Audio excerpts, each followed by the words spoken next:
अस्सलामुअलैकुम, मैं हूं फैसल तारड़। आज 15 अगस्त 2021 है और आज दिन है एतवार का।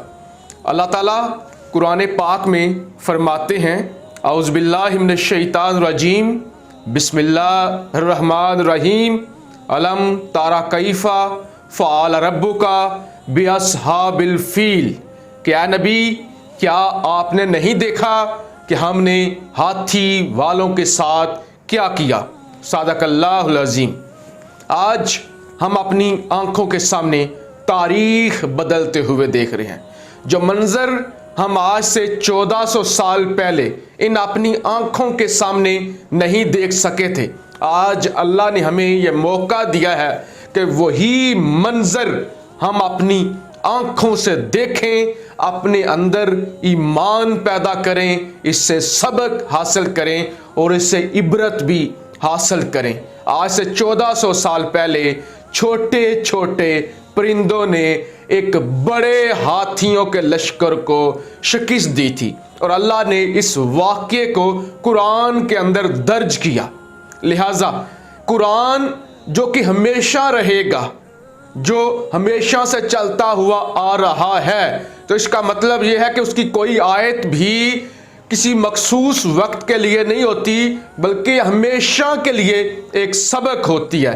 लिहाजा अल्लाह ने यह वाक़या कुरान के अंदर रख कर हमें बता दिया कि हर दौर में ऐसा होगा, हर दौर में ऐसा करना है, हर दौर में इससे सबक सीखना है कि हर दौर के अंदर दुनिया की सुपर पावर भी अगर आपके सामने खड़ी हो जाए और आप उसके सामने दीवार बन जाएं, आप बेशक मजलूम हो, आप बेशक कमजोर हो, आपके पास बेशक असला ना हो, आपके पास बेशक टूटी हुई चप्पलें हों और आपके पास टूटे हुए मोटरसाइकिल हों, पुराना असला हो और आप दुनिया के 50 मुल्कों के सामने खड़े हो जाएं, तो अल्लाह आपसे वादा करता है, अल्लाह आपको फतह से हमकिनार करेगा। BBC न्यूज़ की यह खबर है जिसके अंदर लिखा गया है कि तालिबान ने दिखा दिया कि किस तरह पुराने असले से जदीद तरीन असले को शिकस्त दी जा सकती है। तो ये तालिबान ने नहीं दिखाया, बल्कि अल्लाह ने अपने इंसाफ को रिपीट किया है। अल्लाह ने तारीख को रिपीट किया है कि मैं हमेशा मजलूम का साथी हूँ, मैं हमेशा कमज़ोर का साथी हूँ, और जब मेरे नाम पर कोई खड़ा हो जाता है ना, फिर असले की परवाह वो नहीं करता, सिर्फ अंदर ईमान होना चाहिए और आप दुनिया की सुपर पावरों को शिकस्त दे सकते हैं। तो आज कश्मीरियों से भी मैं यही कहूँगा कि अगर आप भी खड़े हो जाएं तो सुपर पावर अमेरिका तो क्या, ये तो है ही भारत, आप इसको निस्तो नाबूद कर सकते हैं। फिर जी इस वक्त सूरत हाल ये है कि 34 में से 26 सूबों पर तालिबान ने कंट्रोल कर लिया है। आप सुकून से वाशरूम भी नहीं जा सकते, आप वापस आएंगे तो एक दो सूबा अफगान हुकूमत के हाथ से निकल चुका होगा। इस तरह की सूरत हाल बनी हुई है कि मुजाहिदीन ने 50 मुल्कों की फौज को मोटरसाइकिलों और टूटी हुई चप्पलों से शिकस्त दी है। यह भी तारीख के अंदर लिखा जाएगा। कल रात से अब तक 9 सूबों पर कंट्रोल हासिल किया तालिबान ने, यानी अभी 12 घंटों के अंदर अंदर 9 सूबों पर तालिबान ने कंट्रोल हासिल कर लिया है। और सबसे जो अहम सूबा है वो है नंगरहार काबुल को मशरक के साथ जोड़ता है और इसका सबसे अहम शहर है जलालाबाद खुद ही तालिबान के कंट्रोल में चला गया है। वहाँ के जो अमायदीन थे, वहाँ के जो कबायली लोग थे, जिरगे के लोग थे, उन्होंने ये फैसला किया कि हम जंग नहीं चाहते, लिहाजा वहाँ के गवर्नर ने तालिबान से राब्ता किया है और जलालाबाद को उन्होंने मुकम्मल तौर पे तालिबान के हवाले कर दिया है। लिहाजा अब काबुल मुकम्मल तौर पे मशरक से कट चुका है, मशरक से वो इलादा हो चुका है।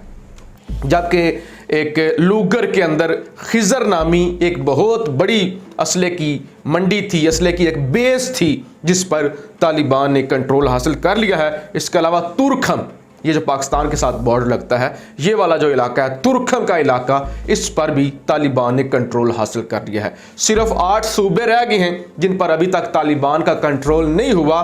तो जो सूरत हाल बन चुकी है, अब तो कोई रह ही नहीं गई। अब तो सिर्फ बड़ा जो अहम कोई शहर रह गया है, वो तो सिर्फ काबुल रह गया है। वो भी तालिबान खुद उस पर अभी कब्जा नहीं कर रहे।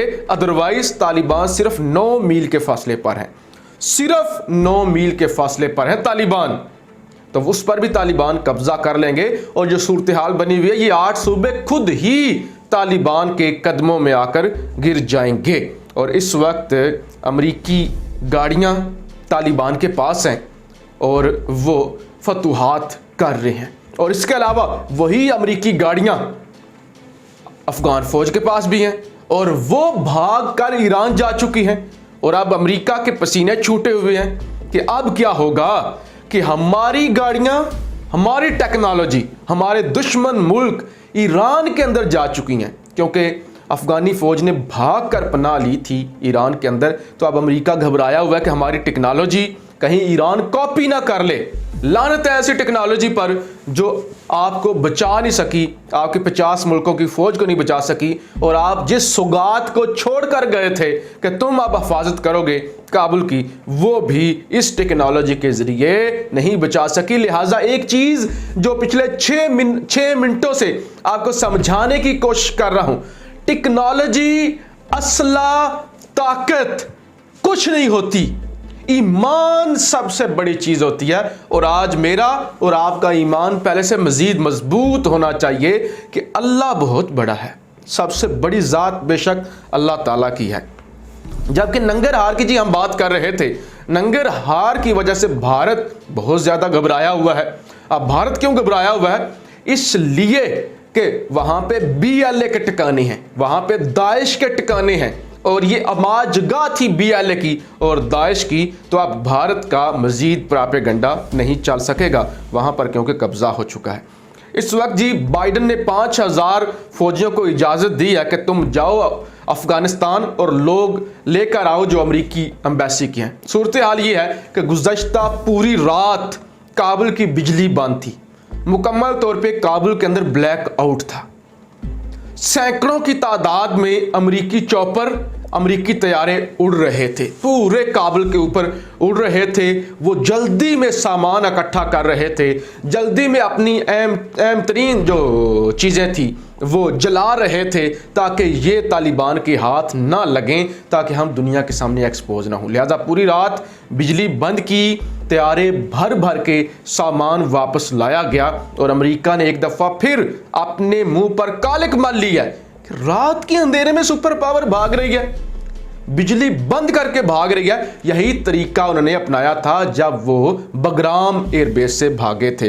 तो इस वक्त सूरत हाल ये है, दरख्वास्त की गई है ज़ल्मे खलीलज़ाद की जानिब से तालिबान से कि खुदा के लिए अभी काबुल पर हमला ना करना, हमारे लोग निकल लें। 36 घंटों का वक्त मांगा गया है अमेरिका की जानिब से कि हम 36 घंटों के अंदर निकल जाएंगे। जबकि दुनिया की सुपर पावर के सदर बाइडन ये कहते हैं कि बेशक हम 5 साल मजीद भी यहाँ पर रुक लेना, हमें कामयाबी हासिल नहीं होने वाली, क्योंकि हमने जिन पर भरोसा किया था वो बेहद बुज़दिल लोग हैं।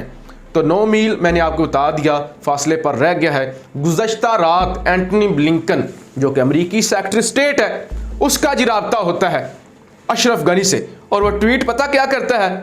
वो ट्वीट करता है कि मेरी बात हुई है अशरफ गनी से और मैंने उसे बताया है कि वायलेंस कम से कम किया जाए, मुज़ाकरात करने की कोशिश की जाए, सब्र व तहम्मुल से काम लिया जाए।